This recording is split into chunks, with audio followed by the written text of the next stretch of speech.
굿모닝 큐티 가족 여러분, 은혜가 가득한 위즈덤 웬즈데이입니다. 지난주부터 조동현 목사님과 함께 The Journey, 고난에서 영광으로 시리즈가 시작되었죠. 지난주도 얼마나 큰 은혜가 있었는지 모르는데 오늘도 하나님의 뜻을 알아가는 귀한 시간이 되시기를 바라며 나그네 거룩함을 향하여 라는 메시지를 통해 큰 은혜 누리시기 바랍니다. 오늘 우리에게 주시는 말씀은 사무엘상 8장 1절에서 22절입니다. 다 함께 찬송가 71장 내게 있는 모든 것을 3절을 부르시겠습니다.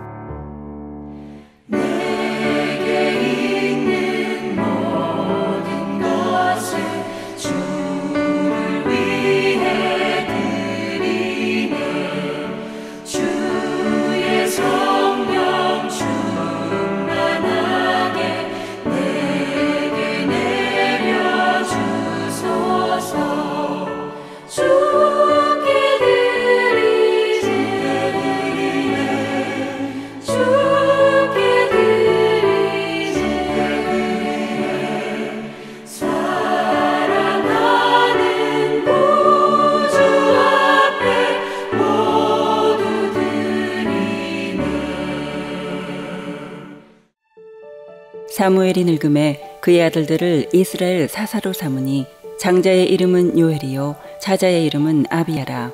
그들이 브엘세바에서 사사가 되니라. 그의 아들들이 자기 아버지의 행위를 따르지 아니하고 이익을 따라 뇌물을 받고 판결을 굽게 하니라. 이스라엘 모든 장로가 모여 라마에 있는 사무엘에게 나아가서 그에게 이르되 보소서, 당신은 늙고 당신의 아들들은 당신의 행위를 따르지 아니하니 모든 나라와 같이 우리에게 왕을 세워 우리를 다스리게 하소서 한지라. 우리에게 왕을 주어 우리를 다스리게 하라 했을 때에 사무엘이 그것을 기뻐하지 아니하여 여호와께 기도하매 여호와께서 사무엘에게 이르시되 백성이 내게 한 말을 다 들으라. 이는 그들이 너를 버림이 아니요 나를 버려 자기들의 왕이 되지 못하게 함이니라. 내가 그들을 애굽에서 인도하여 낸 날부터 오늘까지 그들이 모든 행사로 나를 버리고 다른 신들을 섬김같이 내게도 그리하는도다. 그러므로 그들의 말을 듣되 너는 그들에게 엄히 경고하고 그들을 다스릴 왕의 제도를 가르치라.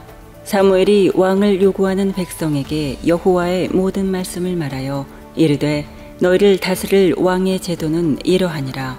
그가 너희 아들들을 데려다가 그의 병거와 말을 어거하게 하리니 그들이 그 병거 앞에서 달릴 것이며 그가 또 너희의 아들들을 1000부장과 50부장을 삼을 것이며 자기 밭을 갈게 하고 자기 추수를 하게 할 것이며 자기 무기와 병거의 장비도 만들게 할 것이며 그가 또 너희의 딸들을 데려다가 향료 만드는 자와 요리하는 자와 떡 굽는 자로 삼을 것이며 그가 또 너희의 밭과 포도원과 감람원에서 제일 좋은 것을 가져다가 자기의 신하들에게 줄 것이며 그가 또 너희의 곡식과 포도원 소산의 11조를 거두어 자기의 관리와 신하에게 줄 것이며 그가 또 너희의 노비와 가장 아름다운 소년과 나귀들을 끌어다가 자기 일을 시킬 것이며 너희의 양떼의 10분의 1을 거두어 가리니 너희가 그의 종이 될 것이라. 그날에 너희는 너희가 택한 왕으로 말미암아 부르짖되 그날에 여호와께서 너희에게 응답하지 아니하시리라 하니 백성이 사무엘의 말 듣기를 거절하여 이르되 아니로소이다. 우리도 우리 왕이 있어야 하리니 우리도 다른 나라들 같이 되어 우리의 왕이 우리를 다스리며 우리 앞에 나가서 우리의 싸움을 싸워야 할 것이니이다 하는지라. 사무엘이 백성의 말을 다 듣고 여호와께 아뢰매 여호와께서 사무엘에게 이르시되 그들의 말을 들어 왕을 세우라 하시니 사무엘이 이스라엘 사람들에게 이르되 너희는 각기 성읍으로 돌아가라 하니라. 가끔 우리가 살다 보면 사람은 별 수 없구나 라고 하는 이야기를 간혹 하게 되지 않습니까? 어쩌면 오늘 본문은 그런 말을 하기에 딱 정확한 말씀이 아닌가 싶어요. 그렇게 하나님의 일들을 위해서 충성을 다했던 사무엘, 그러나 그는 자녀 교육에 어떤 면에서는 실패한 것이 아닌가라는 생각을 해보게 되는데 사무엘이 늙음에 이 말도 좀 가슴이 약간 싸늘해지는 것 같은 느낌입니다. 2절 장자의 이름은 요엘이요 차자의 이름은 아비아라. 그들이 부엘세바에서 사사가 되니라. 그의 아들들이 자기 아버지의 행위를 따르지 아니하고 이익에 따라 뇌물을 받고 판결을 굽게 하니라. 참 안타까운 상황이 다시 또 찾아드는 것 같은 답답함이 듭니다. 그러니까 이스라엘 백성들이 우리에게도 이제 더 이상 이렇게 사무엘 선지자 그의 아들들을 통해서 통치받고 싶지 않습니다. 우리도 이웃 나라처럼 왕을 주십시오. 이렇게 요청을 하게 되죠. 그 요청에 어쩌면 앞으로 다가올 그 이상적인 왕, 다윗 왕과 또 우리 주 예수 그리스도 진정한 왕에 대한 어떤 그림자로 이것이 결국 이어지겠지만 그들이 원했던 것은 우리의 진정한 왕 하나님을 원합니다가 아니라 이웃 나라처럼 여기에 어떻게 보면 포인트가 있는 거죠. 우리도 저 사람들 흉내내고 싶습니다. 저 사람들이 누리고 있는 그 제국의 모습을 따라가고 싶습니다. 왜 우리는 왕이 없습니까? 이제 그런 식의 어떤 불평이 되겠죠. 그때 이웃 나라를 흉내내는 그 왕의 제도는 결국 너희들의 아들, 딸들이 노예가 되고 너희들이 아끼는 가장 좋은 밭과 땅은 빼앗기게 될 것이라 이렇게 경고를 함에도 불구하고 백성들이 사무엘 말을 듣기를 거절하고 있습니다. 때로는 어떤 어려움이 봉착되었을 때 마치 이스라엘 백성이 왕만 세워주시면 우리는 모든 것이 문제가 없을 것이라고 생각하는 것처럼 우리도 하나님 앞에 이것만 해주시면 문제가 없을 거라고 생각하는 것은 없는지요.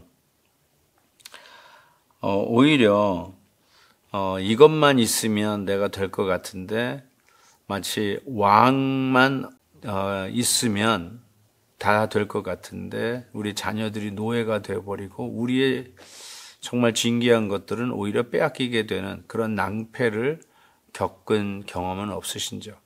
하나님의 뜻이 아님에도 불구하고 이것만 가지면 난 대다 될 거야.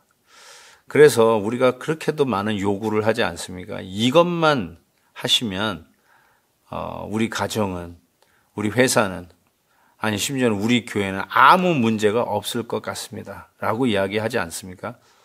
그래서 그것이 되었는데도 불구하고 왜 문제는 아직까지 존재하고 있을까요? 아니 어쩌면 문제가 더 커지는 이유가 무엇일까요? 어쩌면 이것만이라고 하는 것은 내 안에 있는 우상의 또 다른 이름일 수 있다는 생각을 해보게 됩니다. 우상의 끝은 실망이고 절망이고 소망이 사라져가는 것이라고 저는 말씀드리고 싶어요.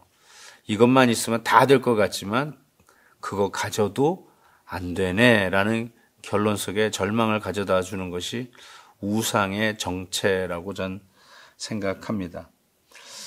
하나님의 말씀이 우리에게 계속적으로 이렇게 지속적으로 반복해서 들릴 때가 있습니다. 한 번 들었을 땐 뜨끔했는데 잊어버렸어요. 근데 그 다음 주 또 예배 드리러 왔는데 메시지가 또 들리는데 그 메시지가 다시 상기가 되고 또 하나님께서 그 말씀을 지적하는 것이죠. 우리가 무시를 하게 되면 과연 어떻게 될 것인가?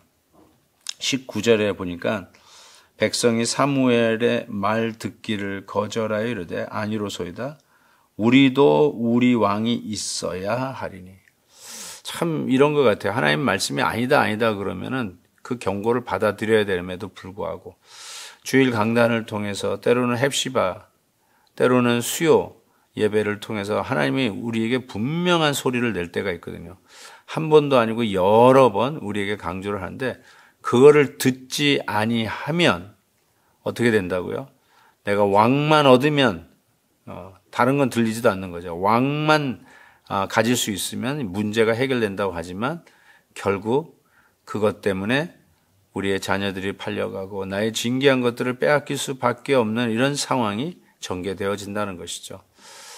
오늘 말씀을 통해서 우리가 하나님의 말씀에 더욱더 귀를 기울여야 된다는 생각을 해보게 됩니다.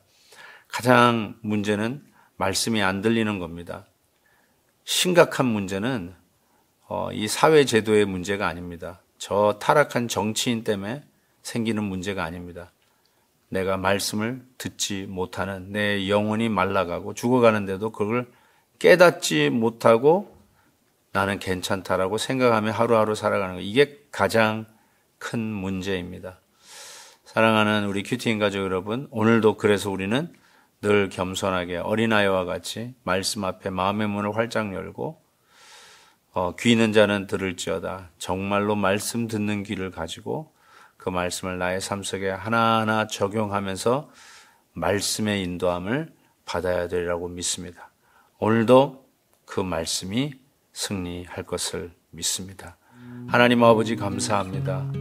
정말 혼탁한 이 세상 속에서 나도 모르게 이스라엘 백성들에게 왕의 제도만 있으면 다 괜찮을 거라고 착각했는데 혹시 또 나에게도 이런 착각의 그런 유형이 있는지 돌아다 봅니다. 하나님 용서하여 주시고 하나님의 말씀에 더 귀 기울여 드리며 구체적인 말씀의 인도함을 받는 저희들이 되게 해 주옵소서.